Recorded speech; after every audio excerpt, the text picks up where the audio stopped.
See chat. I mean, the chat seems to be working on my end. Let's see if I open up another window, if it works.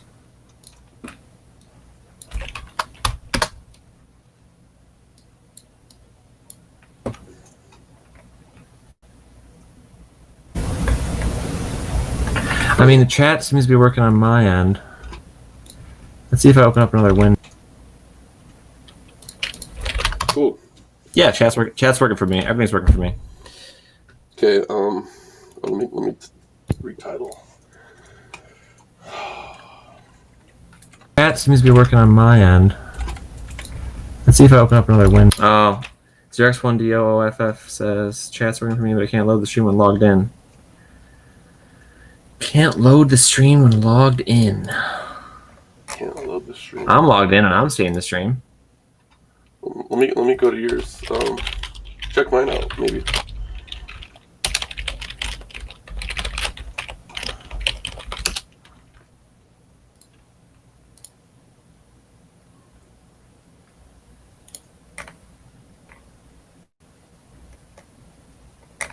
That'll be a working process. I don't know. We should do. Hey, oh shoot. Oh yeah. We should record this too. So like maybe. I am recording it. I'm recording it also. Okay, cool. All right, cool. Yeah. Cool. Just in case. All right. So we're good. Oh. Cool. All right, whenever we're ready, I guess. Yeah. All right, what do you still have to do? I think I'm ready. I'm done. Okay. Yeah, my stream's up. We're good. All right, man. So what's going on?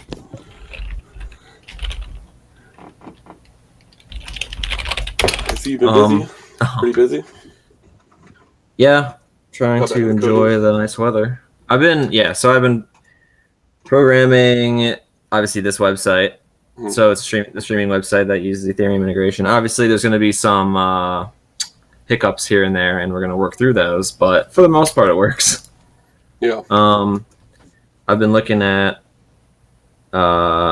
integrating like smart contracts into it. So you'll be able to send tokens through a smart contract, and then a bot would like notice that happens, you know? I don't know. But I've been playing some video games and just hanging out with my friends. I don't know, I'm just trying to get through the virus thing, and it sucks, but we're getting through it. Yeah, no, crazy. It's definitely put a damper on people's lives, you know. But yeah. It looks like it's coming to, you know, it's going to be. Hopefully, it starts wrapping up here pretty soon, right? And it doesn't come back or anything. Yeah, it's good to talk to you again. I think it's been like a year since we talked with this. Yeah, it's been a while, man. It's been a while. Yeah. So, were you? How's your game doing? Weren't you working on a game? Yeah, I basically stopped working on that to focus on other things. I don't know. I actually got to like a really awesome point where it's like pretty much playable, but I just it's just like I got burned out, and I just like put so many hours per week into it. It was crazy. Like when I do something, I like go hard.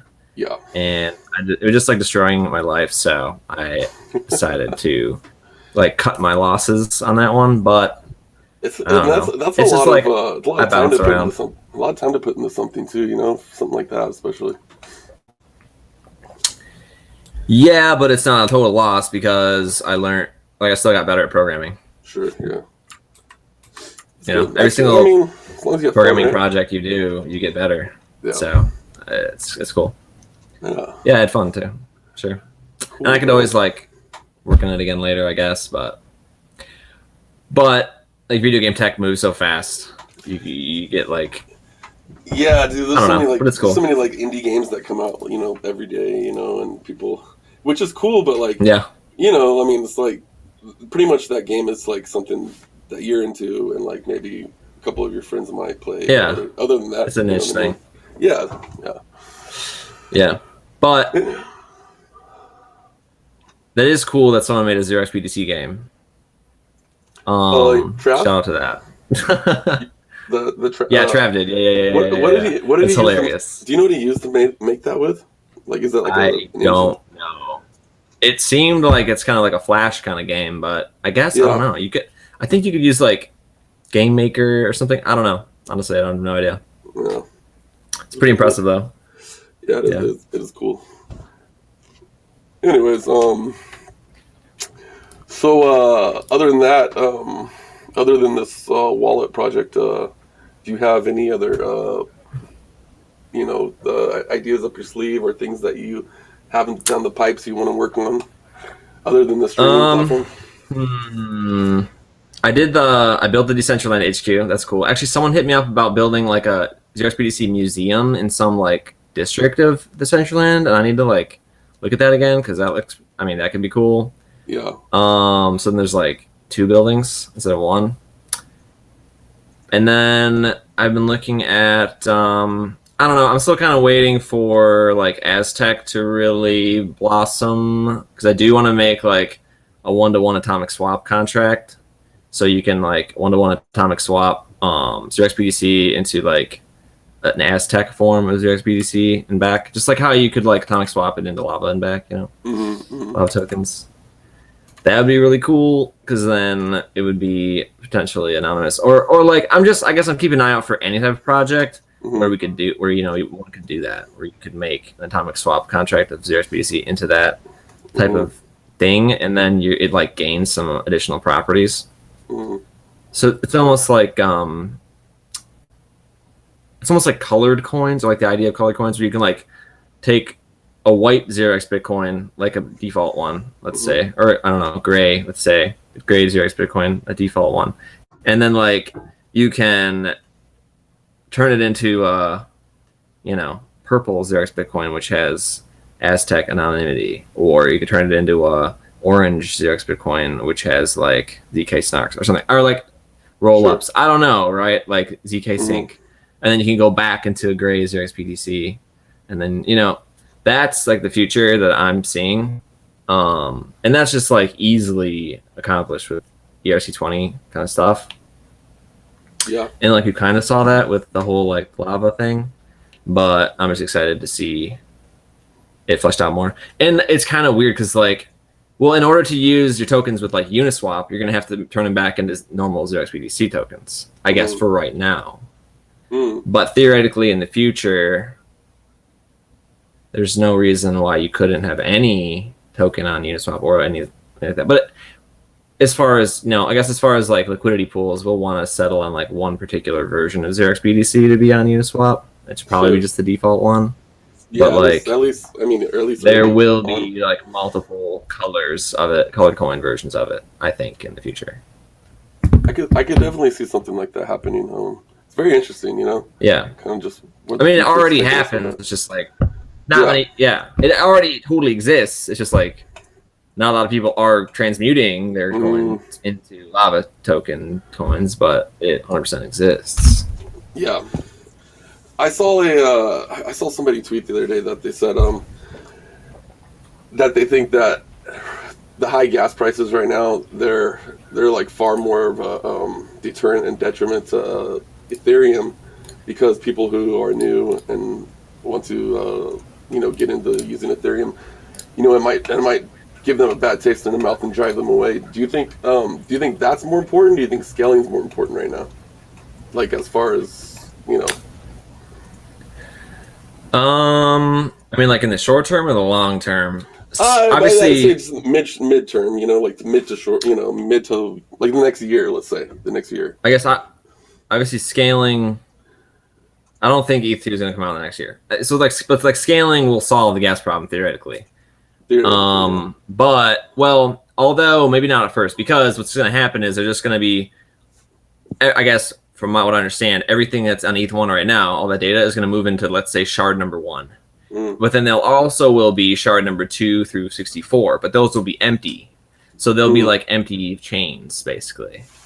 And then you'll be able to move your coins and deploy contracts and things on the other shards and kind of move coins between them. But shard number 1 will be kind of the one everyone wants to be on, because maybe it'll be a little bit easier to interact with everything on shard number 1, because everything is on shard number 1. Like Uniswap will be on shard number 1. Like everything that's on ETH right now will be on shard number 1. So like shard number 1 will still have scaling problems, but you'll be able to use shards 2 through 64, which will not have scaling problems.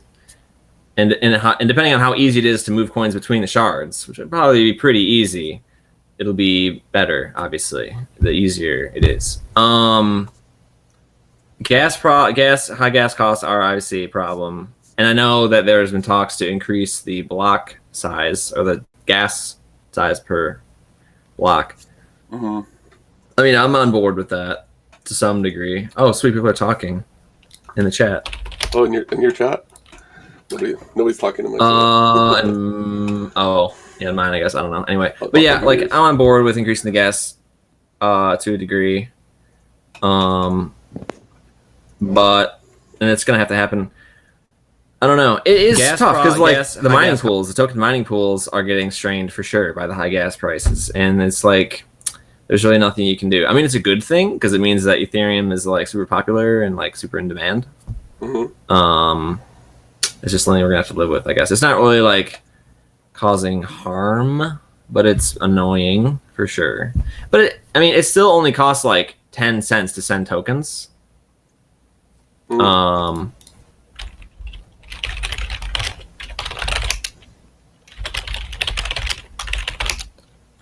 Yeah. Oh, so yeah. 0x1D found an amazing bug, and I'm gonna fix that. So sorry, that is a legit bug. Anyway. Oh yeah, it's fine. And also like maybe with the streaming website. Okay, it's hard to get like the stream to catch up with like being live. You know, like when I'm because I'm on your profile right now looking at it, and like how do you? It's a little behind. Okay. Yeah, the stream will always be a little behind. So like even I'm pretty sure even like any streaming service will be a little behind, and that's because of the way that the video decoding works for the web. Gotcha. I could probably improve it a little bit, but it's just going to be like 30 seconds behind. But this like whatever, it's fine. You know, in my head I'm thinking that it's like it's not saving the video, so we're not like saving it, so it's not like I can go back and look what previously was streamed if it wasn't on the browser already, right? Right. Yeah, it's not recording. Okay. That's cool though. Let's see. Yeah. All right. Well, so as far as 0xBitcoin goes, are you still holding? Holding it? Holding it? Oh yeah, I'm still hodling. And then I mean, I do mostly because I hold that, like Bitcoin, Ether, not really much else, I guess, but it mostly just because I'm like all about currencies that are like neutral, because there's something special about neutrality that I hold dear. Like, it's different from any other type of money. Like, we always had non-neutral money as humans. But only recently do we have like money that's not controlled or like skewed towards a person. Sure. And that's really interesting to me. Yeah. I mean, I guess like you could say gold. You could totally say gold is like neutral money and not skewed towards any particular person. But digitally, having that is really interesting. Yeah, I know what you mean. So I'm into that kind of thing. Yeah. And also I know that like tokens are upgradable in a way, right? Like I was talking about the whole atomic swap thing. Yeah. So that's what makes me super kind of excited about 0xBTC still. Yeah, I'm obviously really biased because I created it, obviously, but also like even if I didn't, it's like, and then like, and I guess the fact that I created it should not affect my reasoning to hold it or not. That wouldn't be in my best economic interest, right? It's like ERC20 token technology is clearly the dominant protocol in blockchain stuff. And it's just like a really exciting ERC20. Well, I'm like an ERC20 fanatic. I think so too, of course I hold it. You know, a lot of people don't know is like, you know, you hear a lot from people who fed on it. They're like, oh, well, you know, the people who got in early mined a shit ton of it, and then now, you know, they're holding bags. But a lot of people don't really know the history of when you deployed it, and as far as the software and mining software and the capabilities, I mean, you could barely CPU mine, you know, for the longest time. So right. it was a very it was very fair deployment, is what I'm trying to say. Yeah, it was announced right away on multiple forums. Like there was at least 15 people in Discord off the bat. We were CPU mining. People were, and like the miner absolutely sucked. Like it was horrible. It was like not accelerated JavaScript based CPU mining, and then it took like a month before we had an actual like legit CPU miner that didn't suck. And then I have a question for you. Yeah. Something that I've noticed, but I wonder if you noticed. Do you think that new, like, say somebody wants to release a mineable token for whatever reason, do you think that the new deployments of mineable tokens face you know, maybe hardships? Certainly, yeah, 100%. Sure.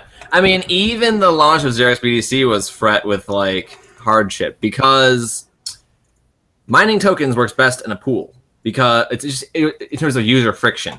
Because if you're not mining to a pool, then I mean you can do it totally 100%, but it's just like annoying because you have to be an advanced user because you have to have ether, and it's like totally easy to fill up your mining account with some ether, a small amount of ether, and then like point it at the contract and mine.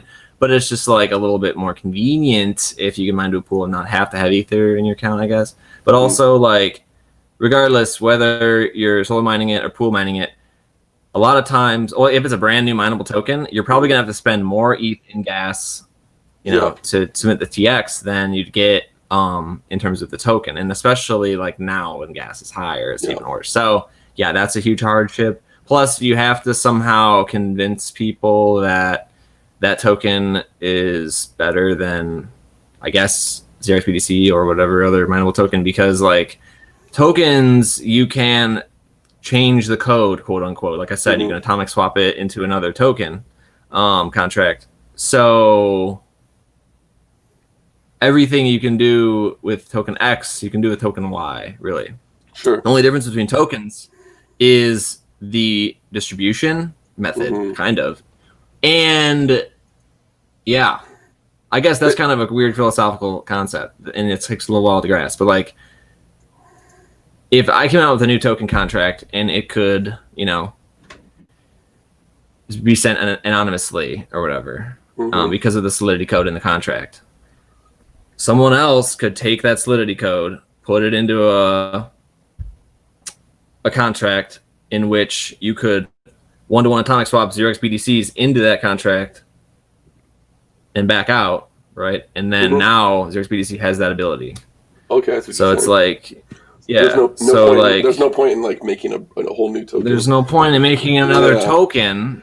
But people do that because any token can do everything. People do that because they're trying to make money. I mean, most of the time. I don't know why they do it. Well, you know, you could play with little tweaks and knobs. I don't know, but it's hard to convince people that you're not just trying to do it to make money. You're totally right. It's hard to make the case that you're not just trying to do it, because like it doesn't make sense. That's another reason why I'm super like into 0xBTC, because it's like all that. Like, there's just no reason. It's like, well, and what's so crazy is like traditional coins can't do that, right? So like, traditional coins can't really be upgraded. You can't one-to-one atomic swap them to have different code. You have to deploy a whole new coin. But with tokens, you can do that. And so it's just like a totally different game. Like, it makes sense to make a Litecoin after Bitcoin because, you know, it has different code and slightly different properties. Or it makes sense to make like Monero after Bitcoin because it has different code and different properties. But it doesn't make sense to make like an anonymous version of 0xBTC or like a ZK Snarks version of 0xBTC or whatever, XYZ, whatever version of 0xBTC, because you can just better off do just a side grade or whatever you want to call it, one-to-one atomic swap to call it. You can color the 0xBTC coins to do that thing. Call it kind of like I agree. It's like a mind-blowing concept. That is interesting. Like, I mean, I don't really see it. I mean, I never see it that way all the time, but the more you talk about it, it is kind of true because, you know, there's really no point. Yeah. like the value in 0xBTC lies in its network effect. People using it, and so you're just way better off just creating something to where you can give people the option to swap if they want to participate in that new feature. Yeah. And yeah. Right. And I can give more examples of how that's done in Solidity, but basically just look at the Lava token contract and you'll see exactly what I'm talking about. Yeah, that makes a lot of sense. I'm gonna shift gears here for a second. So for people who don't know, that may be new or just coming across 0xBitcoin, like if you go on Twitter, even on Facebook, there's a bunch of different websites. How come 0xBitcoin, like, does it have an official Twitter, and does it have a I mean, essentially does have an official website, but does it? I guess my question is, yeah, that's a great question to clarify. Yeah, so there's no official Twitter accounts. There's there are no official social media or forum. Well, there's no official forums or websites. I don't want to say there's anything official, because I don't know who runs a lot of the Twitter accounts. I don't know who runs a lot of the websites, and there are new ones popping up every day. And I don't want to know. I mean, I do. It's cool, but it doesn't matter. It's doesn't matter. 0xBTC is for everybody. It's trustless and neutral. It's a protocol. It's like TCP/IP. So it's just I can't tell you who runs the BTC Twitter accounts or the Monero Twitter accounts. I don't know. It doesn't really matter. It's just for everybody. It's totally peer-to-peer kind of a thing. So there is the whole idea is there's no official X, Y, or Z. I mean, yeah, you could start up another Discord. There's someone runs a Telegram. I don't know who runs a Telegram. That's cool. And just do it up. No one can stop you. Yeah, there's no. It's like mining 0xBitcoin clones. They're either gonna mine it or they're not, or people are gonna use that or they're not. Just wherever. You know what I'm saying? Yeah, and I think it's funny, the Ethereum community or the Ethereum as a whole has more of a kind of tendency to have official things. There's an official Ethereum website. There's an official I don't know, Ethereum forums and stuff like that. But and I think that's good. Mostly because it's still under development. Honestly, Ethereum as a network is still under development, so that kind of makes sense. But another point is 0xBTC is the 0xBTC itself is done. There's no more development that needs to be done. So there's no point in having any official dev forums or websites or anything. I mean, it should just all just be community stuff because it is done as a token. Now anybody can permissionlessly add these side grade contracts, right? Like I was talking about. And do these one-to-one tonic swap deals, but that's all. Anyone can do that, and so that should just be more of a free for all, I think. Yeah, no, that's and it will be. That's and it'll just be, yeah. I think it works best that way. It's I think because the only weak point I think that comes from that is maybe some people they're just so used to.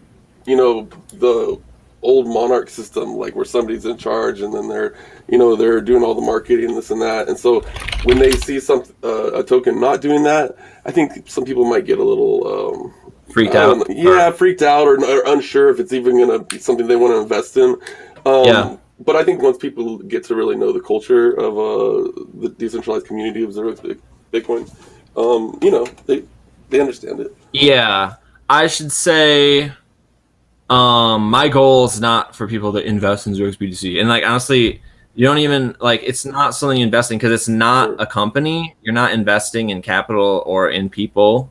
You're really just converting your one currency to a different currency.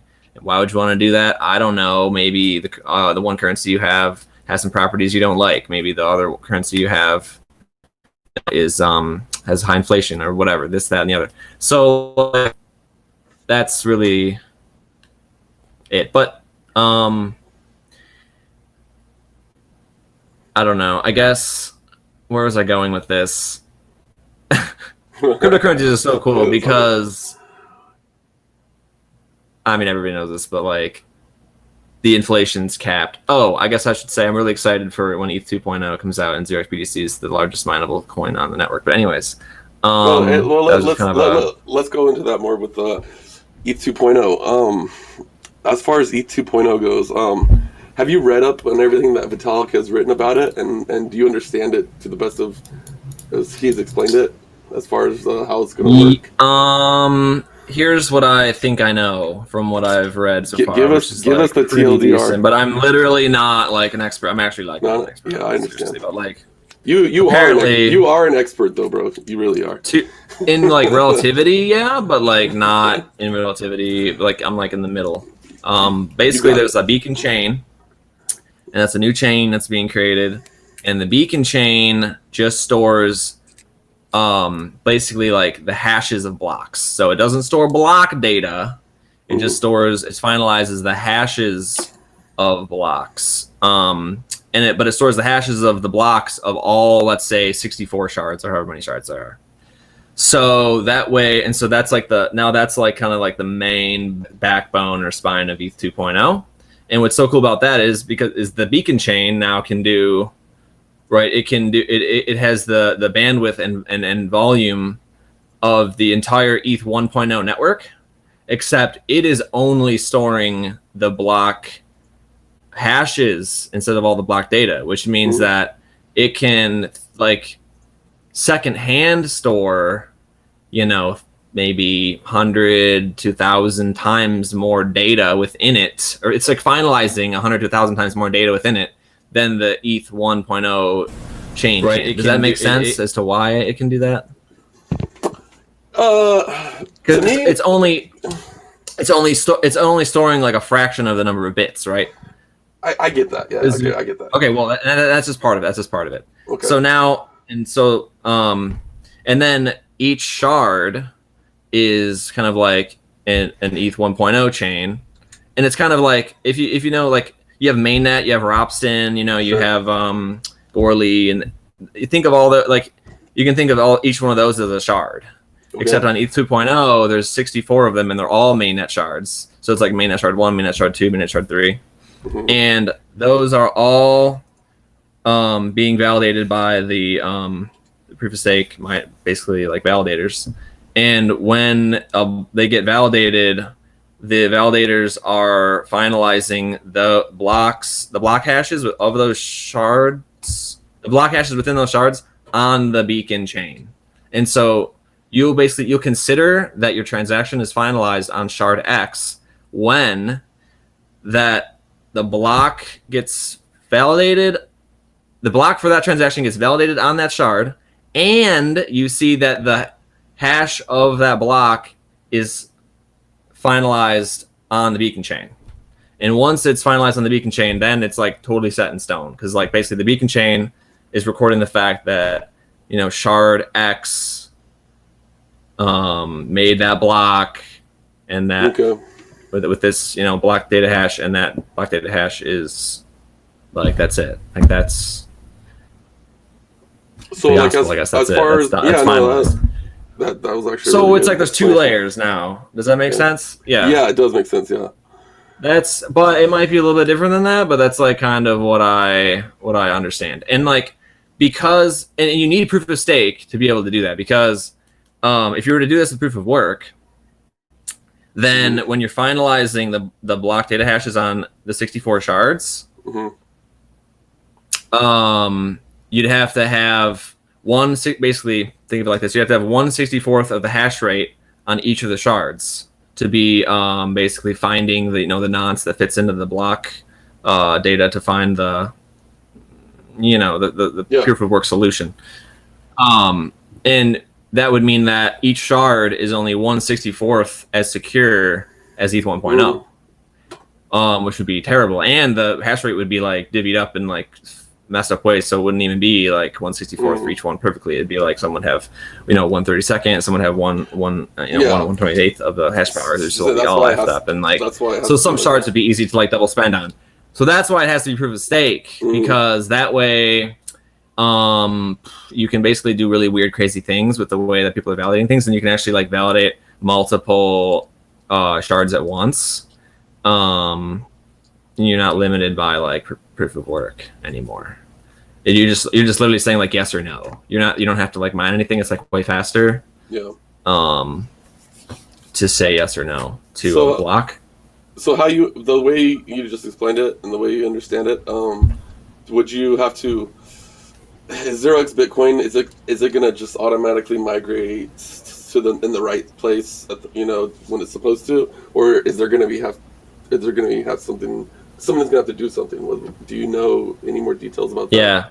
So there's two possible scenarios. Well, the one and scenario A, I think from what I'm reading is what's going to happen. Basically, all the ETH 1.0 chain data. You basically just take all the bytes in ETH 1.0 in chain data. You just take the whole chain data bytes, and you dump them into ETH 2.0 shard number 1, and you start off the shard with that data as like the starting data, and then the EVM interpreter will be able to interpret those bytes just like how they're interpreted on ETH 1.0. Gotcha. So if that's the case, you have the same chain data, you have the same EVM, then everything works totally the same. There might be some differences in like, I guess, block times, probably not. There might be some differences in like, I don't know. Now, if there does need to be, so if the 0xBTC contract is able to still be mined, which was likely, then we don't have to do anything. Because it's still mined. If the 0xBTC contract for some reason is not able to be mined, which I don't know how that'd be possible, if I don't know, either the EVM would have to be different or the block data doesn't come over, which would destroy every other smart contract in ETH 1.0, which would be probably not what they're going to do. The algorithm is used in a lot of smart contracts, right? It's used in everything. That too, yeah. And actually, like the Ketchik, Ketchik algorithm is used all over ETH 1.0, and it's also like the bytecode. It's also in bytecode. Yeah. So there's like a bytecode for basically a Ketchik hash. So I don't think they're going to get rid of that. Okay, hypothetically though, what's the scenario? Yeah, so if the 0xBTC contract would not be able to be mined for some reason, like you just literally can't call the mint function anymore, then what we could do is anyone could deploy a new contract that allows you to burn 0xBTC tokens into, and this new contract would be able to be mined, and it would basically start off at the exact point that the 0xBTC contract like froze at.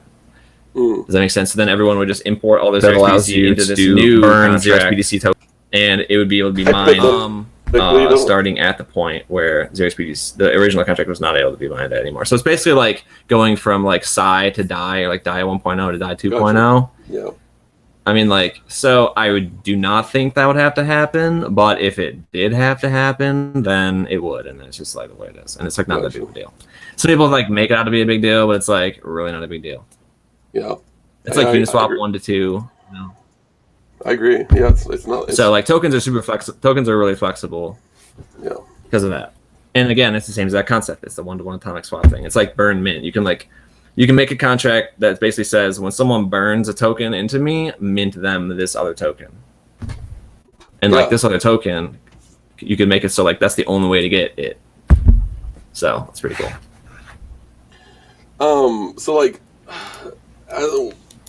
for the way you understand E2, do you think it opens up any like unique or interesting opportunities for tokens, specifically mineable tokens like 0xBitcoin? Or is it too early to tell? Oh, I guess I already touched on that. Yeah, I mean, if 0xBTC is the only, if ETH is no longer mined with proof of work, then 0xBTC would be one of the biggest mineable currencies on Ethereum. That's like native and not like a stable coin, not a peg. It's like just a native coin. And with that basically what's really cool there is like you could actually run a ETH 2.0 validator on the same computer that you mine 0xBTC with. So you could be making ETH and 0xBTC at the same time with no downsides, because like they're not interfering with each other at all. You know, because like one is just like the ETH miner is just like looking at data and it's staking ETH. So like it's just like looking at data and saying yes or no. And the 0xBTC component is actually like solving for the nonces and using the GPU heavily.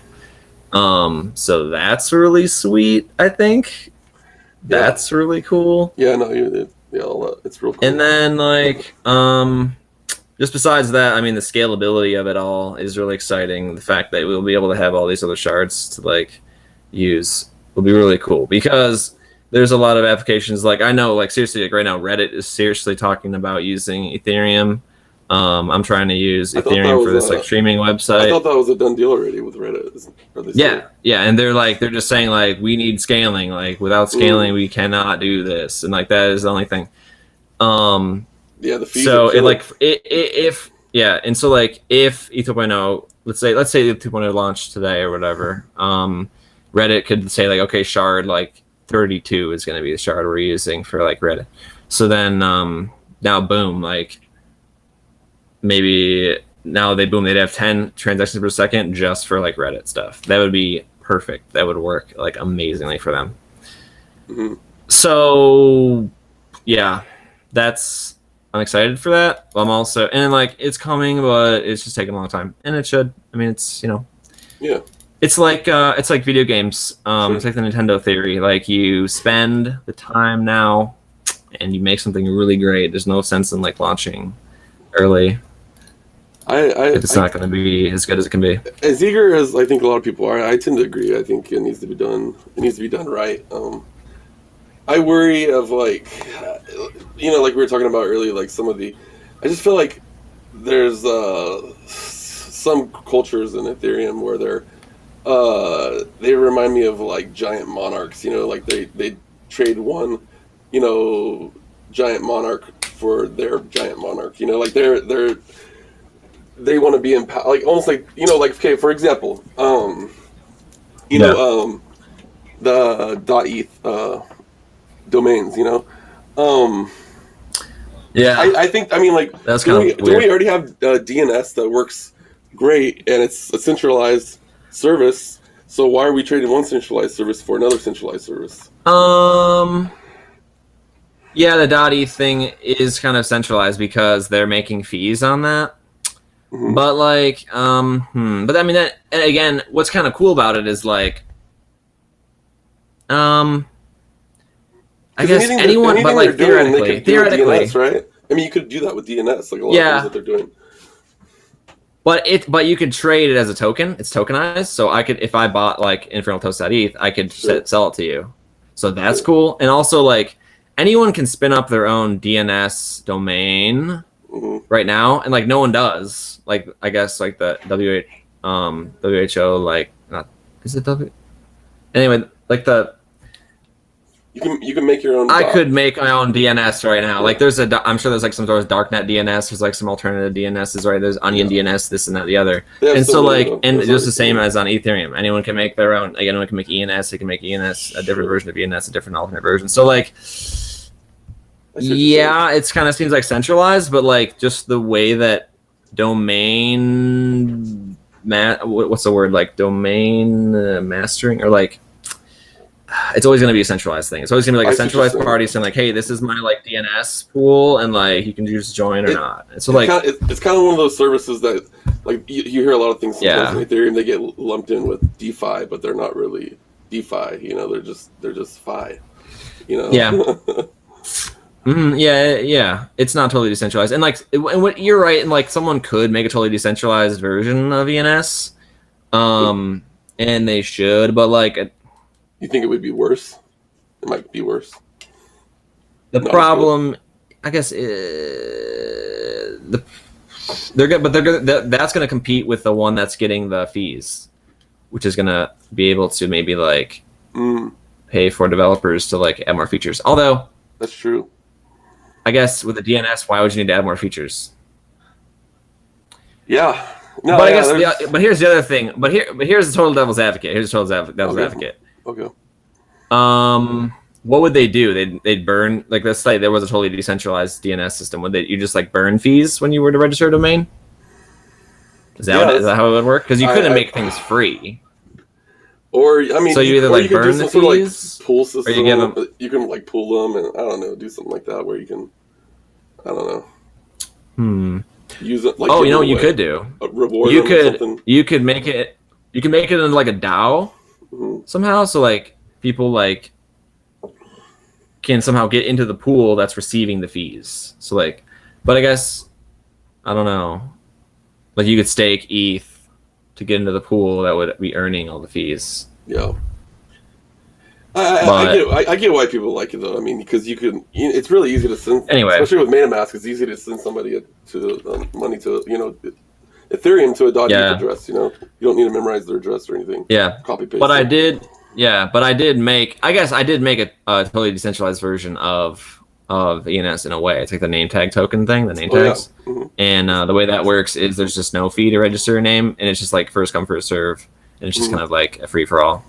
And I'm thinking about integrating the name tag token into this Wallcast website so that you'll be able to, because right now you just like pick names from a first come first serve basis. I noticed that, and it's just all in a SQL database. I noticed that. I took but it's just in a SQL database. I took 0xBTC. Oh, nice. And then someone else can have that. It's unique. It's unique for the centralized SQL database. Yeah, I know. Like in the future, I'm thinking about like integrating name tag token into it. But it can only really be one or the other, and that would add a little more friction. I don't know. Maybe some people could add some thoughts. But like, what would be cool is I could make it so like you could register name tag tokens on the Wallcast website. Like I just take the code, basically make a little DApp on that page. That'd be really cool. I think. So then it's like right. So it's like I think then it look the same. I think you're gonna have to figure out something to do with how you're gonna figure out like if you're gonna store the videos or if you're not, because I think people will use it, but like unless you know when it's going live and you're there watching it, there's it's kind of, you're not gonna go watch it because it doesn't exist. Unless you're. So I will definitely look into storing the video. I know how to store videos. What if you could store it on another platform, but stream here and then store it on another platform? Like even YouTube. I know how to record it to MP4s and dump it on the server, the cloud server. So the next step is not that hard. Sure. And then you can have maybe a database it'll be on a different website, of like a list of videos people search that were streamed here but are stored on. It doesn't even need to be on your server. It could be anywhere, really. Yeah. I don't know. Just some ideas. If I store it on like an HDD, like spinning disk media in the cloud, it'll probably be not very expensive to do. And I could just like keep them up for it'll be like 6 months and they get deleted. I don't know, something like that would be cool. Yeah. Inactivity or something like that. Yeah. Makes sense. Yeah. Let me see here. I wrote some stuff down here. So let's. I'm gonna shift the conversation a little bit. Do you? Okay, we kind of touched on it earlier. Do you think that? We had kind of talked about 0xBitcoin clones and how they fare in the ecosystem with 0xBitcoin already working and doing really well. But we've seen ones like 0xBCH and other ones. Do you see any other than just like a currency, like a good sound currency? Do you think that? Because I think the mining tokens is. I think its real strength is like stuff like collectibles, like mine collectibles and things of that nature. Because like you said, you're not going to make another 0xBitcoin, and if you want to upgrade 0xBitcoin, you could just make a swap contract and give them that option. But well, as far as the collectibles go, ERC-721, what are you excited about those and what's happening there? Kind of I guess, and we need scaling really to get there. But in the future, I see that ERC-721 tokens get used for like tickets for events, event ticketing, right? So like concerts, like definitely, it's already been done. Like people already use ERC-721 tokens for like ticketing for crypto conventions. 100%'s been done. You can look on OpenSea; they do that. So I just see like that exploding more, like, and then theoretically you could have ERC-721 tokens that represent like, assets, stuff like that, like real world assets. You could make them represent obviously like the 0xBTC memes are cool, like artwork. It could, you know, represent artwork. It could represent like items for stuff like Decentraland. Obviously, we already see it like working for the game like Gods Unchained. Like the cards are something like ERC 721. Yeah, ERC 721 is like the hottest thing ever. It is so cool. But like, and like we even saw CryptoKitties obviously a long time ago, like 2017, just explode in popularity. But when that happened, it was super gas heavy, and basically ERC 721 tokens. ERC 721 is a very gas heavy protocol. I love the gas heavier than ERC 20, but not only is it like a little gas heavier than ERC 20, it's like the dynamics of the ways that you are going to want to use it are like extra gas heavy, because like ERC 721s, you want to like usually like trade them around a lot or pass them around a lot, whereas like tokens sometimes you'll like hold more, I guess. I don't know, you can make that case. So it really needs like scaling. Like we're not going to be able to do ticketing for like concerts on ERC 721 until we can like really scale Ethereum up somehow.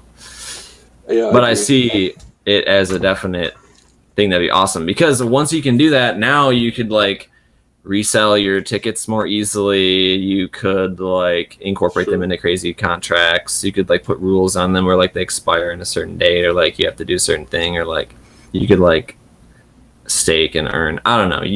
The rules are limitless, and then you could like resell tickets or like whatever really easily on any other platform. Like you could sell them on OpenSea or like any other competitor to OpenSea, any other like ERC 721 DEX. It would just be awesome.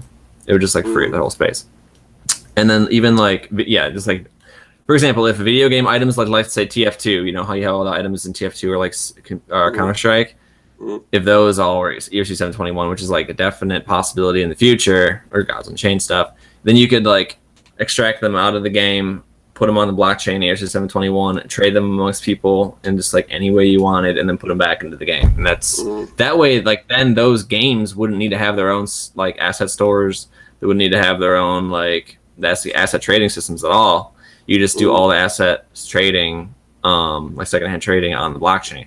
Yeah, and that's just like insane, because then you have like permissionless innovation where anyone can like build stores for that game's items without even asking permission of the game developer to do that. It's like, yeah, it's like it's just, I mean, everything's hanging on scaling, you know, on scalability. Yeah, 100%. Scalability is totally holding that back. Do you think it's possible to scale and to be secure? Are you optimistic?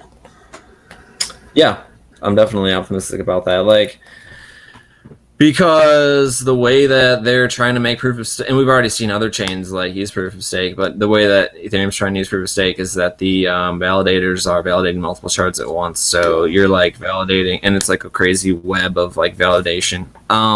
Plus, the other thing is like you still can't forge someone's transactions. You can't forge someone's signatures. So like even if someone was like a bad actor or whatever and getting slashed, that just means they're like trying to deny some transactions, or like not include certain transactions in certain blocks. So I definitely see it working, like being secure enough. Yeah, I agree. So another question I wanted to ask you was, so what's just your general opinion on deflationary experiments like we've seen on Ethereum, like Bomb and other tokens? Do you think that they're just experiments, or do you think that they're stores of value, or do you think that people should just treat them as experiments and, you know, as such? I mean, I guess I can't really say. So like, here's something philosophically weird. Like, I don't like people getting in like arguments about like whether or not something's money, like ETH's money, ETH's not money, or like when something like is a store of value or not a store of value. Because like in my opinion, like everything, and this kind of just defeats the whole like argument or something, but like everything is money, everything is a store of value, because it's just literally like your perception. That those things are completely determined by your individual perception, and no one else should be like telling you how you should see the world. But I guess if you want to know how I see the world, no, but that's good. You're right about that. You're right about that. I see them, and you shouldn't. You know, I don't want to push this on anyone else, but like, I personally see a lot of those as just like games. Like I see a lot of those just as like a different way of doing what's like the what are those like the proof of weak hands basically kind of thing, where like it just kind of seems like they're trying to build proof of weak hands in a tokenized version, where like they're trying to make like. But in their defense, like even Bitcoin works that way. That's true. In the sense that like people who were mining in the first halvening got 50 at a time, so you're incentivized to join early. I mean, so like even that almost looks like a proof of weak hands game, and it's not. So like it's weird, right? I can't really say for sure. I don't really want to judge anything like that. But what actually is kind of cool about tokens like what are they? What's the one called? Is it called Burn or wait Bomb? Or like there's anything like that. Is that like there's some of those? I think some of those are actually. Well, they're not really. You can't really say they're neutral, right? Or how did they start off? Oh, I think Bomb started off by doing. They did an airdrop, but it was through like texts. It was like through Telegram, through phone number, text. So yeah, it was definitely exploited. I've heard many stories of how people exploited the airdrop. But you know, the problem is you can create bots to do the Telegram thing. And it did happen. I've heard stories. You could so it's kind of goofy, right? Like, what's the point after that's the case? But like, yeah, you love it if you got in early. You know what I mean? Like if you said, "Oh, I'm gonna claim these." Or you love it if you created a bot, Telegram bot. Or you developed it. That's why I like mining, because like you can't build a bot to cheat mining. So like that's really the big difference, I guess. Yeah. But also in general, I don't really like the whole thing where like you burn tokens when you send them. Do you think that's because it's not good for like currency, I guess, right? Like it's just an additional tax that's going to reduce liquidity and like reduce. You're not meant to spend it. Like it's not meant to be used as currency. Yeah, right? And here's the other really dumb thing about that. If anyone ever makes a token contract where you are charged a fee when you send the token, here's what you do. You make a 1-to-1 atomic swap token contract. You move all your tokens. You have everybody move all their tokens into the 1-to-1 atomic swap token contract. So now it's like a colored version of that token, right? It's like an alternate version of that token. But you can swap them back at any time. Anyone can swap them back at any time atomically. But anyway, when you're when you're atomic swapped into this colored version of the token, the alternative version of the token, that contract lets you send the tokens with no fee or no burn. So basically, if you want to send the tokens, so let's say I invent a token called Bernie token or burner token. Okay. The burner token, when you send it in the contract rules, you're charged a 1% fee that gets burned. What everyone should do, and what you should do is create a new token contract called like burner token X or whatever, and you that contract lets you burn burner tokens in it. Or send burner tokens to it, lock them up in there, and it gives you burner token X's. And if you burn burner token X's into it, it unlocks burner tokens for you. And the burner token X's, they have no fee to send. Are you catching my drift? Yeah, no. So you basically you side graded the burner tokens into burner token X's, and the burner token X's don't have a fee to send. Well, yeah, I mean. So you only pay the fee when you're doing it the first time, and then in here you can send no fees. You can send burner token X's around as much as you want with no fees, and then when you want them to go back into burner tokens, you set you atomic swap them back. So do not make tokens that are burned when you send them, because that is a 100% dumb idea, because people can just skirt around it. Yeah, I agree with that. I used to like have a more open mind until I really started seeing. I mean, you really can. It's just you're better off just not sending the token. You know what I mean? Like you don't even need to swap it into another contract. You're just trying to. You might as well just hold it and let it not burn, because that's why you want to do that anyway. I mean, I don't know another reason why you'd want to, unless you want to make an application using that token as the currency, and you didn't want you don't want to burn a bunch while you're doing it. I don't know, but. I think they're niche experiments, and They Yeah. you know, they have low total supplies, you know, and I think that's for a reason. That's so that, you know. Yeah, I mean, yeah, but to me, yeah, I guess so. It's an interesting experiment, but it's just like the It's like a fact that you game. can like skirt around the main function of the game. Mm, The fact that you can cheat the main purpose of the game kind of like puts a stake through its heart, in my opinion. that makes sense. Yeah. No, you're right. It makes a lot of sense. Yeah. Yeah, I agree. So, oh, let me ask you a question here. Have you seen that? People, I don't know, people who might come across 0xBitcoin, if they're on 4chan, they see somebody posting this pasta where they just hate on 0xBitcoin. Do you I love that. have you read that? Have you read that? No, you should send that to me. Or like, but like, Have you you seen know, it? If you haven't read it, you're have you not seen doing it right. it? I don't think I have. You can send it to me. You're not doing, if you don't have any haters, you're not doing it right. Like, let's ruffle some feathers and get people pissed off, I guess, because like that just means you're doing something worth fighting for. Mhm. I agree. Yeah. I don't know, but I don't know what they said, so I can't really comment on what they said. But it sounds hilarious. It's No, just no, like no, I I think just also the like general. Go ahead. if you're telling me I'm trolling someone and like getting people like feeling like they're getting trolled, then like cool, cool story, bro.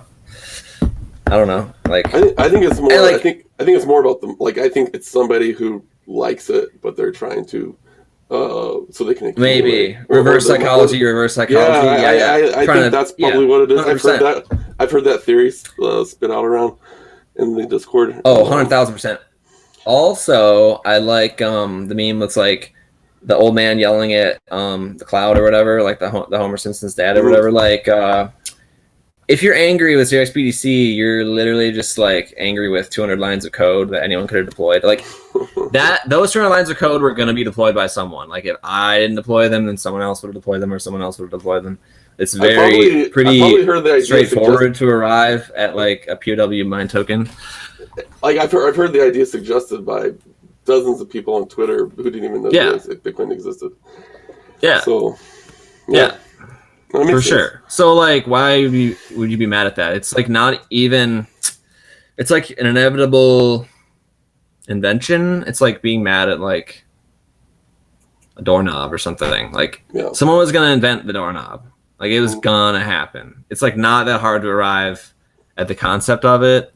Even in like an alternate reality, it was gonna be invented. But do you feel like there's a lot of resistance from a lot of ETH maximalists, we'll call them, on like Twitter, like crypto Twitter, that there's like a lot of resistances against proof of work? It has this dark cloud over it, like it's, oh, you're evil, you know what I mean? You're bad for the environment, sort of thing. Do you think that can hurt 0xBitcoin, or do you think that some people would be purposely maybe shunning it or talking it down because they're really not into proof of work? Well, like, you can never stop proof of work, first of all. It's almost like once the Pandora's box is open, you can never shut it, okay?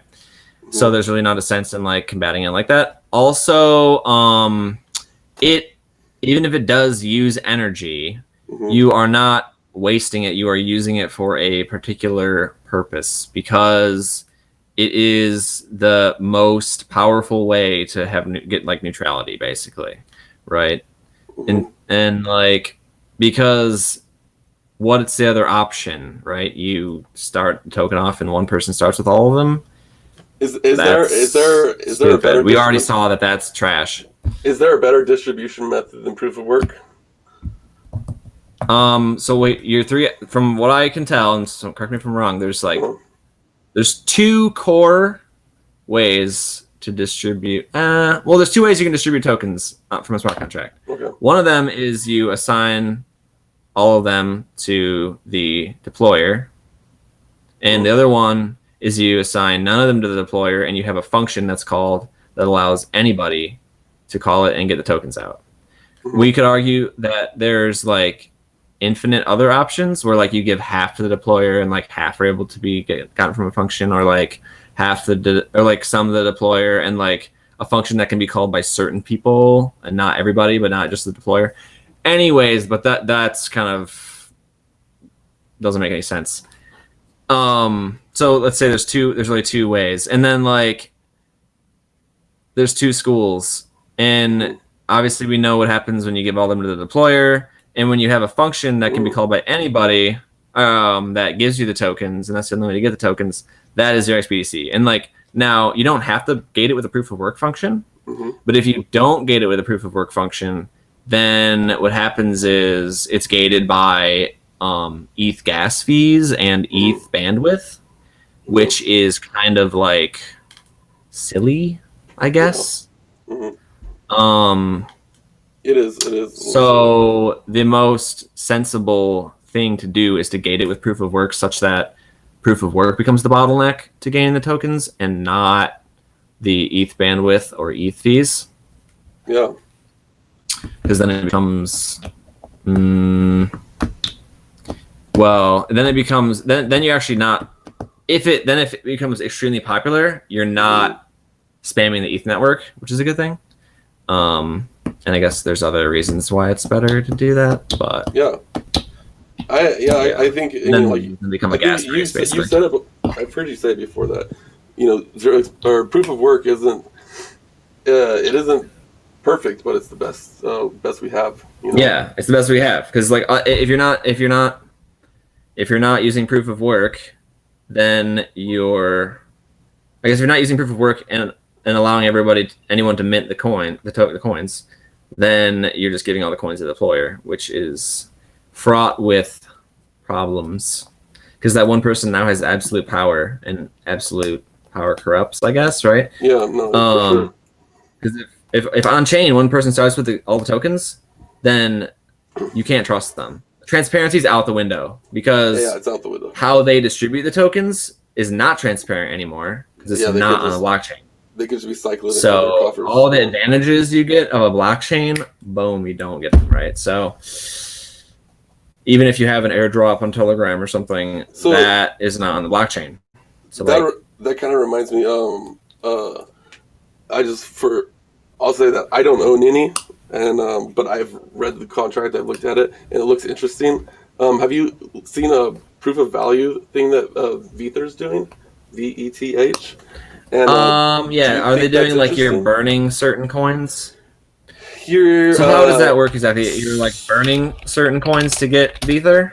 Okay, so like for the first era, it's like 100 or 200 something days, right? And it has the same amount of. I have to look how many errors it has. I don't know off the top of my head, but my point is, I'm saying is that it works just like 0xBitcoin, but it doesn't have like a difficulty that adjusts. You're just say I have one Ethereum and I burn one Ethereum. Well, every day for the first era, there's like 1,000. No, is it 1,024 or no 2,048? I'm gonna pull it up real quick. Yeah. It's called proof of value. So you're burning ETH to get the token, and then you have to burn more and more ETH later on if you're like late to the game. Yeah, in the beginning, if you're late to the game, before halvenings, you burn a little bit of ETH to get Ether, and then there's halvenings that come later, and then you're burning more and more ETH to get Ether. Exactly. So like 2048 are burned for 244 days. You know what I mean? And that's the first era. Yeah. Then after 244 days, it halves. Then 1,024 a day.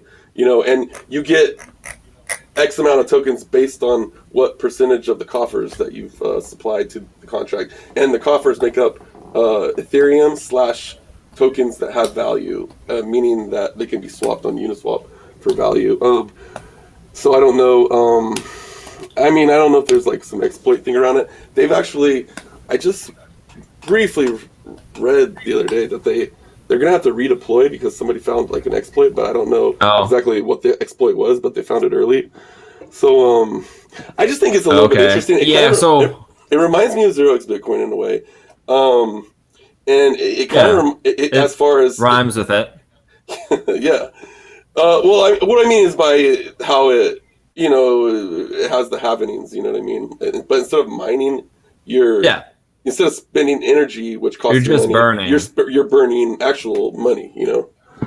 So instead of Yeah. buying hardware and so I think uniquely in my mind, I thought that maybe that might give a unique on ramp as far as people who don't necessarily have mining hardware, but they have Ethereum or they have tokens that have value. So instead It's of buying it, certainly something interesting. I mean, yeah. Devil's advocate, like, why don't you just use Ether instead of it, or like, but like, it's certainly interesting. yeah, What I mean, would you use it as a currency over Ether? I think that's what I don't that's know. just trying to accomplish there. But like I said, I'm Hmm. I know That's very pretty little cool. about I it. mean, so yeah, but also there's no same argument as before. There's no reason in like getting mad at it or like being Mm-hmm, negative towards it yeah. because there's no way to stop it, Mm-hmm, and it would have been created regardless. mm-hmm, And like it's almost like Ethereum network is like this petri dish, mm-hmm. and like you're gonna have like life just like growing on it. Sure, yeah. Like you know what I mean? Like it's not like it's gonna stay like sterile forever. Like everything is gonna grow on it, and everything that can be built like will be built almost. Mm-hmm. So especially Yeah, like I think it's low one. I hanging mean, fruit, like relatively simple things like this. I think stuff like this is it's But just to me. I think it's interesting, and I think people should treat them as experiments. yeah, interesting. But just like 0xBitcoin, you never want to invest more than you're willing to lose. That goes for 0xBitcoin as Yeah. well. You know, I Yeah. mean, I use it. I'm trying to use it as a currency. I use it for a lot of things, and you know, things of that nature. But yeah, 100%. It could be. It's interesting that it's kind of cool that it's like capped.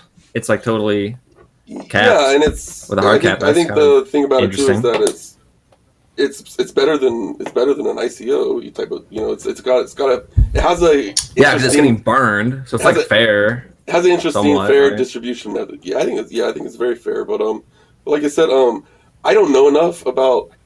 I get weary when I see contracts like this that are a little more complicated to where I don't understand it fully because and it's probably not even that complicated. I just haven't really looked into it that much. Oh, dude, you know what I just noticed? Oh my gosh, that's such a good idea.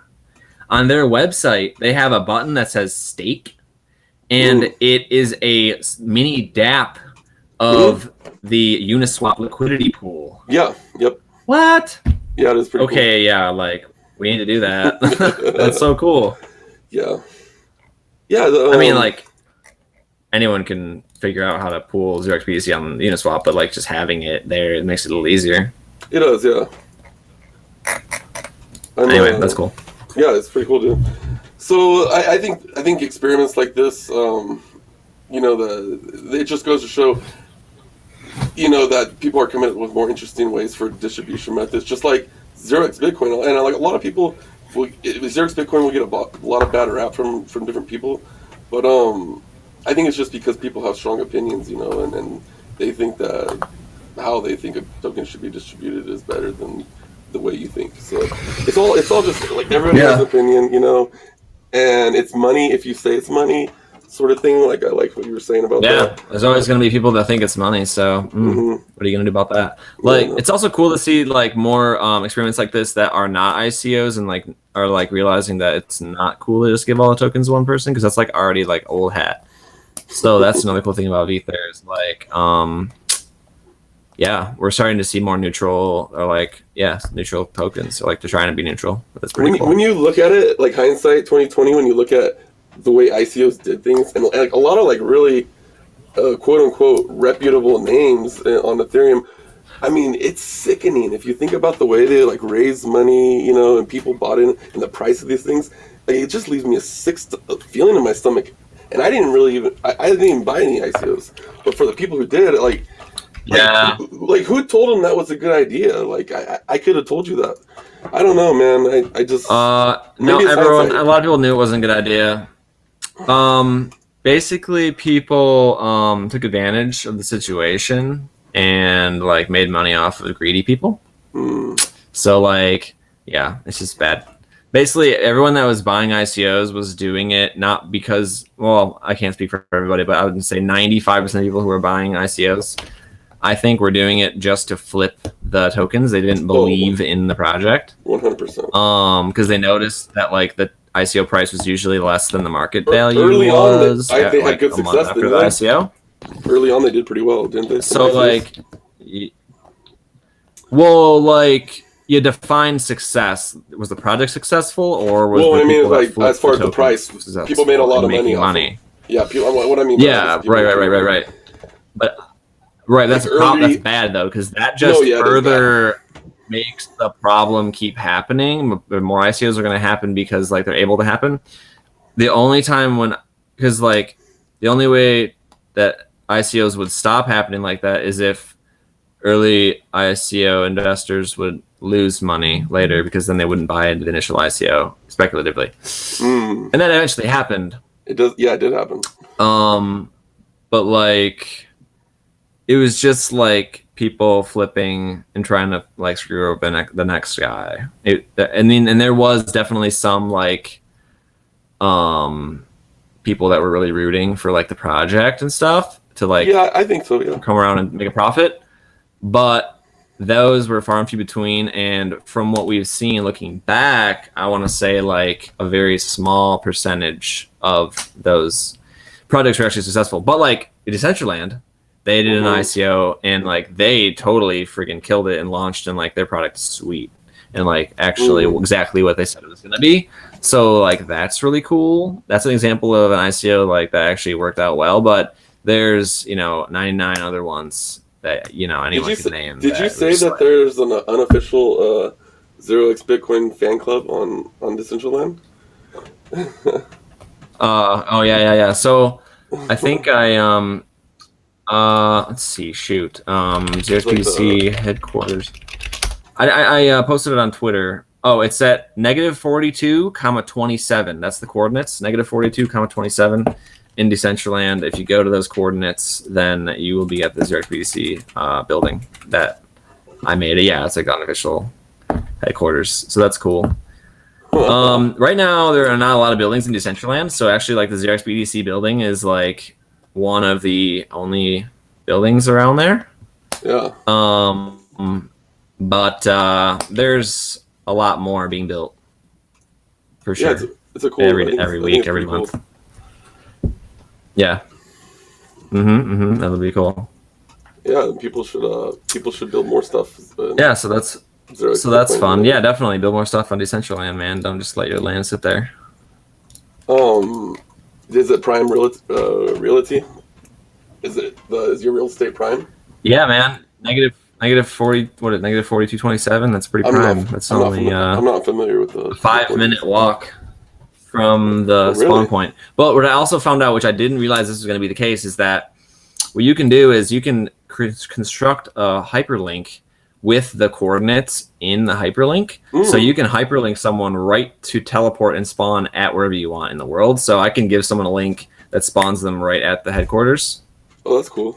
So like, and so with respect to that, having really good coordinates doesn't really matter as much, because you can just like link people right to your plot anyways. But it is kind of nice to have really good coordinates that are close to the center, because like people could like stumble upon it more often. Yeah. But yeah, that's cool. Pretty cool stuff, man. So yeah, I think pretty much went through the list of stuff I was going to bring up and talk about. Yeah, that's a good chat. Anything man. else you wanted to say or talk about? Anything that we didn't talk about? Let's see here.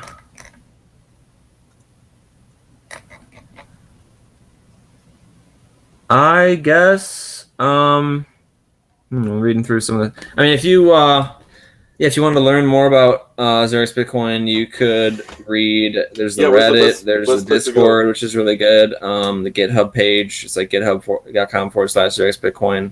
It's got the token mining pool code on there, and the CPU miner, and then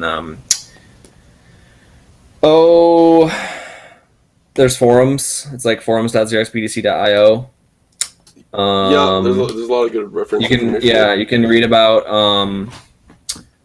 what is it? EAP 918. People should post EAP 918. I always thought people should post it more often. Yep. So EIP 918 describes how to make mineable token and stuff like that, and it's like pretty generalized. Mm-hmm. So that is good. And then I have a Medium, blog that, and then like the blog post that I made about how to mine ERC20 tokens is actually still gets like 50 views a week. That's crazy. Consistently, which is kind of crazy. Wow. So that's obviously a pretty good one. Mm-hmm. It kind of just explains the theory behind token mining, and why it's cool. Now, did you question? When you made 0xBitcoin, I mean, you developed that by yourself, just in the very beginning. Was it just you before you deployed it? It took me like 3 weeks, probably. Okay. Like not that long, actually. Nothing for a genius, huh? No, well, no, it's not that complicated, dude. Just, like I know, I'm just it's really, yeah. Yeah.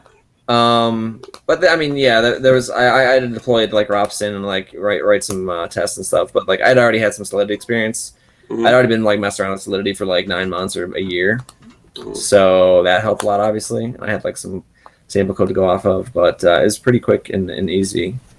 And was it your idea to do the Ethereum improvements proposal, or was that 918? I think that was someone in the community decided we should have an EIP like that. That was cool, yeah. What's actually funny is that what inspired me to make 0xBTC is there's a token called eBTC, and I saw eBTC and I was like, and I thought, like, oh, I bet that token you like mine it like Bitcoin, but it's on Ethereum. I was thinking like that would be pretty cool, and I like researched how it worked, and it's like oh, all of them just go to the deployer, and then like in the beginning, and then we do like airdrops or whatever. Still not sure. And I was like, that's like not what I was expecting, and that's kind of like lame. But I was thinking like in my head like, but it would be totally possible to make it like that. Like you can do a Kechik function in Solidity. You can like, you could gate a mint function with like a Kechik validation. So I was like, okay, just mess around, prototyped it up, and it worked. And I was like, oh my god, this is sweet. And has people talked about that before that you know of? Was there any like development, any GitHub or any development that explained it like that, but didn't quite finish it or didn't quite do it? I don't know. And also that's the reason why it's called 0xBTC, because it's like a play on eBTC. And so like, I don't know, don't get mad at me for putting the letters BTC in it, because I was just doing that. I mean, also I think a lot of the hate that people have towards it is like the name. It's like you're tricking people or like whatever. I disagree with that. I don't think it's like, and it would be. And like I think it would be tricking people if it wasn't like faithfully following the core foundational concepps of the Bitcoin standard. But it is faithfully following those concepts. That reminds me. That reminds me of something I want to ask you. So when you created the contract, and you chose to do the difficulty adjustment and the timing. Now, is that based directly off of exactly how? I mean, I know the functions are how Bitcoin works, but as far as the timing goes, like what made you choose? It can't be. Okay, so what were you? Did you fiddle with different adjustment scenarios, or did you just kind of just go? And what made you choose this? And did you for example, make a good decision? For example, the Bitcoin starting difficulty is 2 to the power of a number. Shoot, I forget. Hold on. Give me like 30 seconds. No, you're good, bro. You're good. The reason I'm asking this question is because I've seen some people. This is cool. Yeah, this is a cool question. I've seen criticism numerous times saying, Toast screwed up the difficulty adjustment. It's taking too long. He fucked it up. I've heard that a bunch, so many times. I don't think so, but I'm wondering. But it is a question. Like, did you fool with different adjustment times? Did you think shorter difficulty adjustment or a faster difficulty adjustment might make a difference in a certain way and how that would play out? Because I think it could impact negatively. Yeah. Let's start with this. I guess so. Like the maximum target number. I'll touch on that for a second. Bitcoin uses 2 to the power of 224, which means that the difficulty started out a little bit harder. Okay, because the target was a little bit smaller. And so I originally made the contract have a maximum target of 2 to the power of 224. But when I did that, my really crappy non-accelerated JavaScript-based CPU miner did a really bad job finding blocks, and it took or solutions, and it took forever to find a solution. So like it would take 12 to 24 to 32 hours for someone to find a solution. Yeah. And so like it was hard to test, it was hard to get traction. It would have been it would have taken forever to do that first difficulty adjustment or whatever for anybody. It would basically wouldn't even get off the ground until we made an accelerated CPU miner. So I started with a maximum target of 2 to the power of 234, which made it so that when you're using a non-accelerated CPU miner, which is all there was at the time, it would be mined at a normal rate of where something it could actually kind of take off, and your difficulty would kind of go up a little bit from there. But that also doesn't matter because it adjusts to the real world equilibrium over time. Yeah. So there's that. And I think the reason why Bitcoin was able to use 2 to the power 224 is because they had a CPU accelerated miner out of the gate. Whereas the XBTC did not. So what you're saying is somebody could essentially I'm not good enough to make a CPU accelerated miner. I just wasn't good. I don't know C code. I don't know assembly language and stuff like that well. Yeah. So there's that I want to touch on. But so that's not messed up, but it also doesn't matter.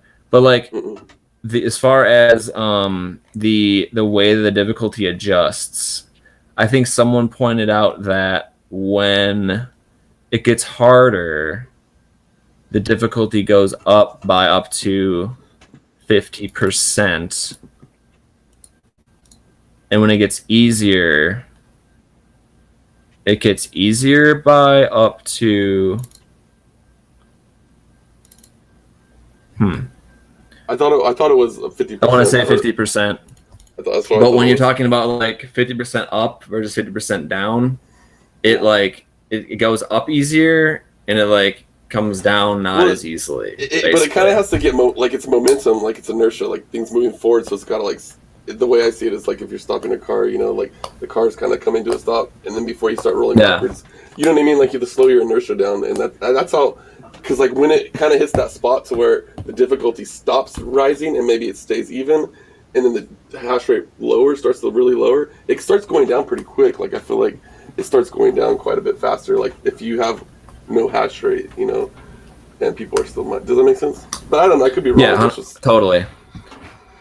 So yeah, but also it one thing that I did not want to do is I did not want to make it immediately adjust to a different immediately adjust to where it would be mined at a block or solution every 15 minutes, the next difficulty adjustment, because then people could kind of put the difficulty where they wanted it to be. They could put the difficulty exactly where they wanted it to be. You know what I mean? So so I wanted it to make it more only be able to adjust down or up in small increments each time. And when you do that, it goes kind of exponentially anyways, right? But I guess one of the issues is if you're going up by 50% each time, you're exponentially, because you're at 100%, then you're at 150, then you're at 225, right? And so now you've just gone basically 75%. Is that am I making sense? No, it does make sense. Yeah. And so it seems so it seems like it's going way up. But then when you're going down, you're 50% down, so now you're 50%, and you go 50% down, so now you're at 25%. But the problem there is now you've only gone down 25%. I see what you're saying. Yeah. Whereas you go up 75% on that second move. You see what I'm saying? Compared to where you started at. So I could see where that's annoying, but I'd have to look at. Well, as far as you were saying about mine it's still about the price, right? Like, I'm sorry, not the price, but like you were saying about being able to put the difficulty where you want to put it. I think Yeah. 0xBitcoin has a really good relationship with the difficulty and the inflation and what the token can be worth. Because when it does the difficulty does start to go down, the price will start to go up.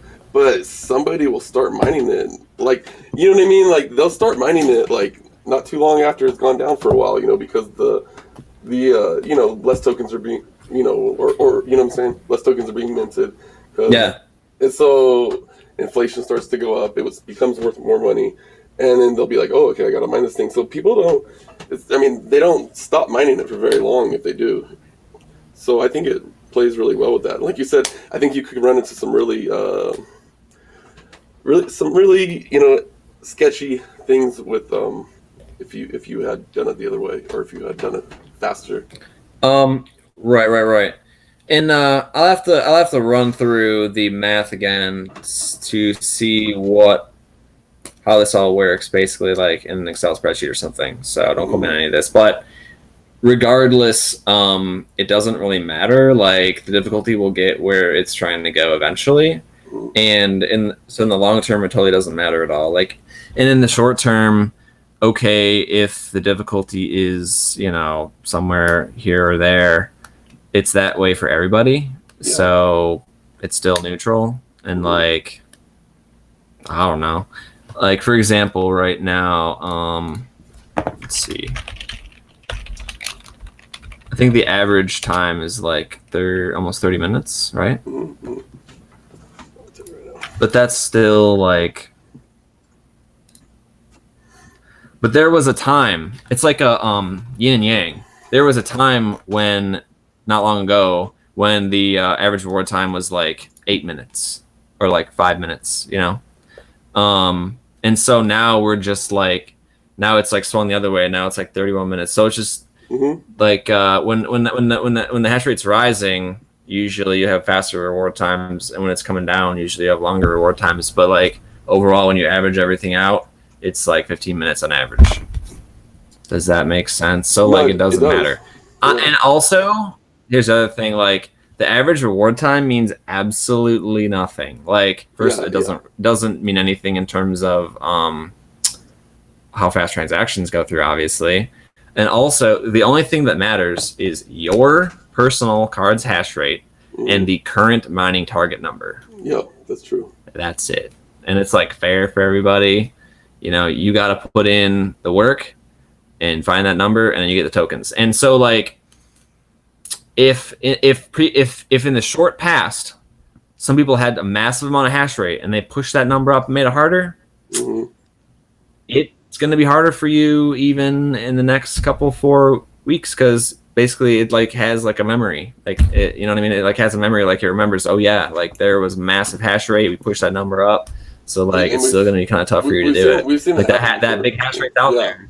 You know what I mean? Like, it took like 5 months to finally. Remember, it took like literally like 3 months or maybe 4 months before we've even finished those rewards. Before it adjusted. But that's how long. So it's really just that it just has a hysteresis, and like that's not a good or bad thing. Just know that it has a hysteresis. So if you don't like that, sorry, but it does.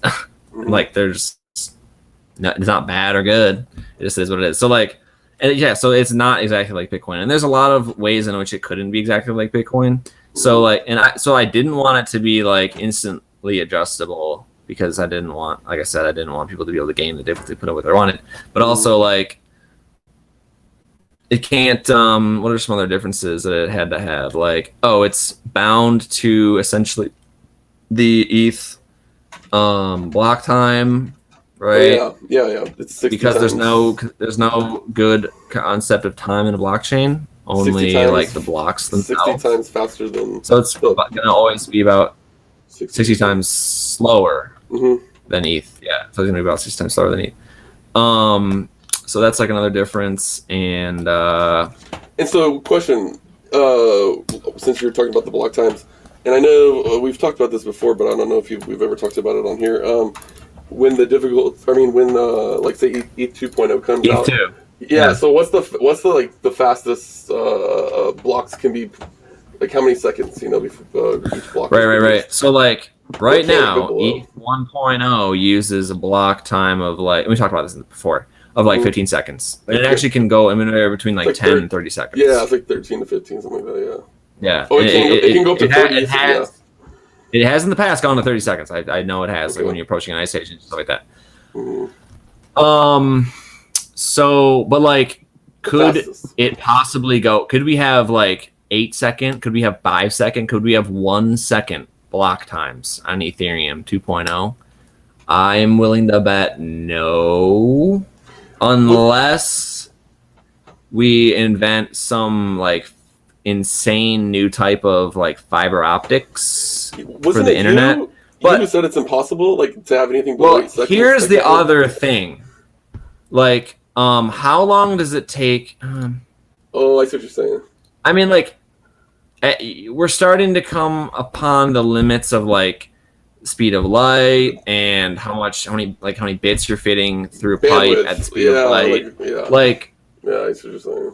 Right now, internet bandwidth is like, obviously you can't say that internet bandwidth won't get better in the future. Yeah, but it could. It'll get broader. It could. Like, it'll get faster. I have no idea. It'll get broader. I have no idea. I know. But like, true.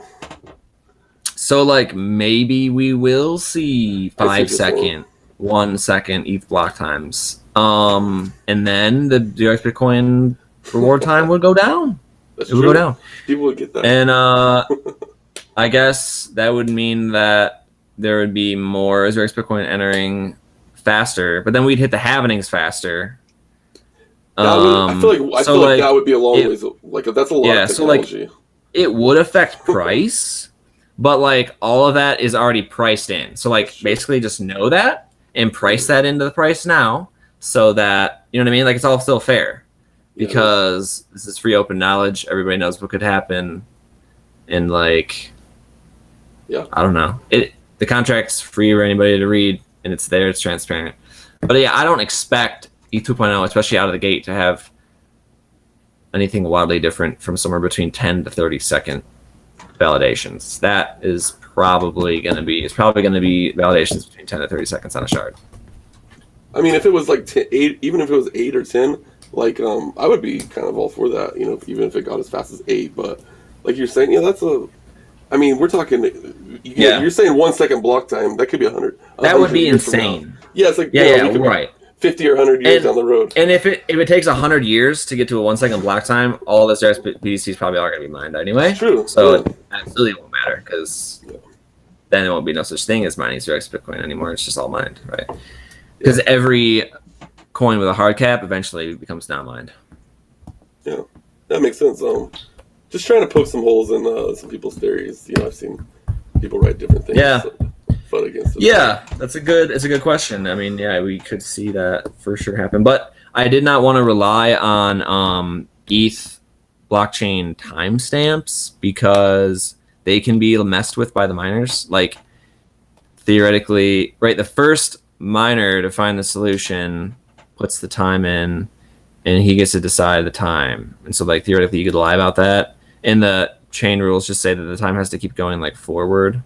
And so if you put in a bogus time, the next guy is not going to build his block on top of yours, because your block is like invalid to him because of the time is after his time. Does that make sense? Yeah. No, so like it can't really be gamed unless you're that much, unless you're like have 51% control of the ETH network mining.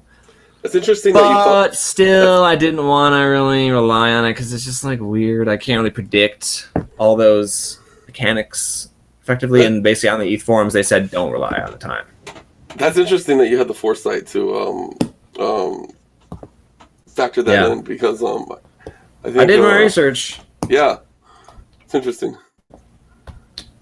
Yeah. Those are all things that I think a lot of people, they don't really know how it works, and they don't fully understand it. And I think that's what's some of the maybe negative persona around 0xBitcoin. Yeah. It's just not understood, People I guess my main thing is like Don't worry about it. Just look at the mining difficulty number and look at your hash rate. And if you like it, if you like those numbers, you mine. If you don't like those numbers, you don't mine.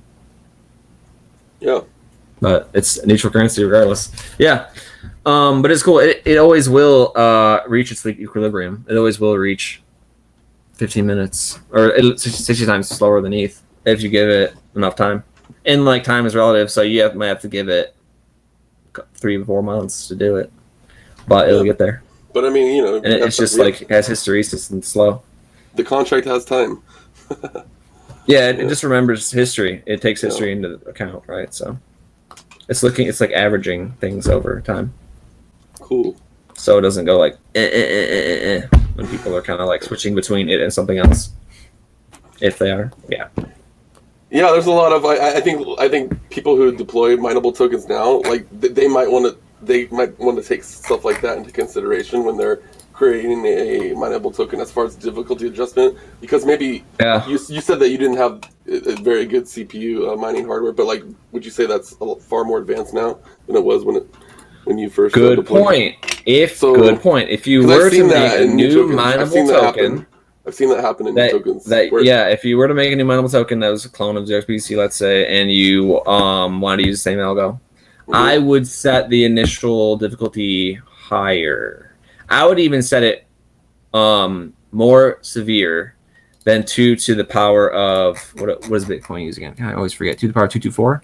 Okay, yeah, because I might make it 2 to the power of 214 or 2 to the power of 204. I don't know. You just have to like play. Yeah. Because now we have GPU miners, and so you want to start off with a maximum target that makes it so like.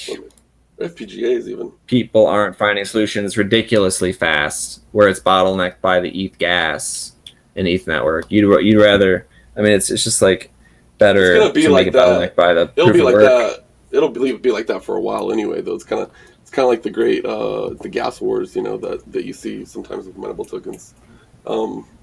Yeah. It's part of the game, I guess. Part of the it's actually. I would say because. New tokens are incentivized to start with a smaller maximum target, like 2 to the power of 214. Mm-hmm. It'd be harder to launch a proof of work token with a higher maximum target, like 2 to the power of 234, like 0xBitcoin. It would be harder because then it's going to take a lot longer to make it to get to the point where proof of work is your bottleneck. So you're going to be just spending ridiculous amounts of gas fees. And like getting like almost nothing out of it for longer. So it's almost like a brand of like, it's almost like a stamp of coolness to have a higher, like a bigger starting maximum target number. Yeah.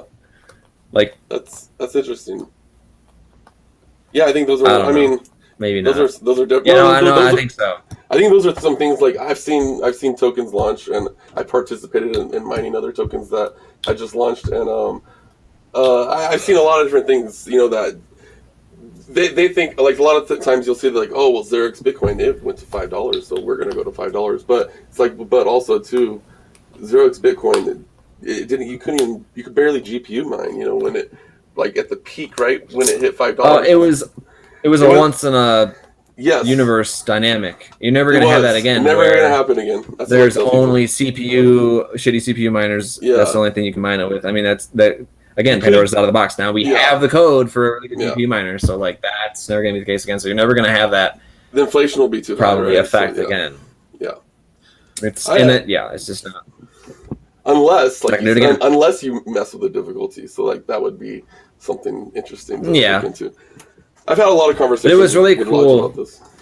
It was really cool to see. Like, it was really cool to see. Like, first everyone only had the crappy CPU miner. Then, and then like, so then like, difficult. So then like the at first like when it first launched, like the difficulty was rising. Then it kind of hit the equilibrium, and then someone invented the accelerated CPU miner, and then that broke the equilibrium. So then like it started like skyrocketing again, like as far as the hash rate, and like the reward time was like pushing way down, and then it's kind of reached equilibrium again and got to about 15 minutes again, and then someone invented the GPU miner, and then boom, equilibrium got broken again because of that, and then block reward time got way down again, and then it reached 15 minutes again. It was just cool to see people would invent some new mining software, and it would like break the coin out of equilibrium. It's just so crazy. Didn't somebody figure out that if you play a YouTube video while you're mining you mine faster or something like that? Did you hear that? What? Yeah, no, I did not hear that. Blaze. That seems somebody like Blaze told wrong. me about it. He said that. So like I don't know if it's a CPU miner or right when the GPU miner came out, but somebody had figured out that like if you played video for whatever reason, it did something that made you get more hash rate, like a significant amount more, and it was something because the software was so new, and that was like a little like secret for like a week or something like that before. Yeah. You think it was like built in the software like that? No. It was just a flaw. Yeah, it's a fluke.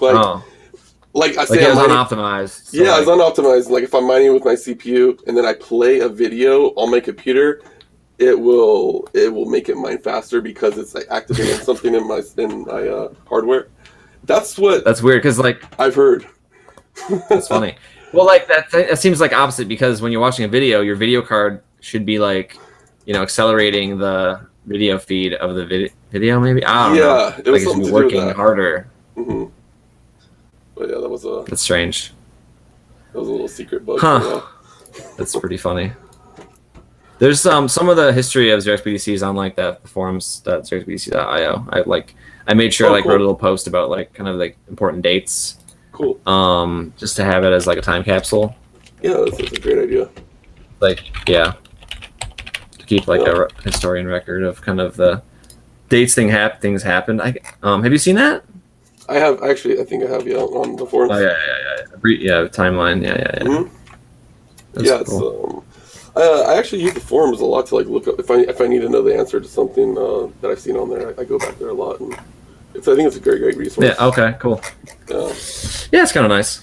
It's good. It's kind of used. Cool, man. Well, we've been going for a while. It's an hour and 40 minutes. Man, we've been going forever. Yeah. Nice. Cool, man. Hopefully the stream's working for people. Oh, I haven't even been looking at the chat. Anyway, yeah, I don't know. Anyway, it was good to talk. Yeah, thanks. Yeah, man. And we'll I'll put this up on YouTube too. I recorded it, so. Oh, nice. Okay. Yeah. Sounds good. Anyways, we'll end the stream right now. We'll stop the stream. And check out the Discord if you guys anybody wants to learn more. That's the best place to like find the most people who are interested. I would say Discord. Yeah, I creep in there. Thanks. Yeah, thank you for taking the time chatting. Yeah, thank you.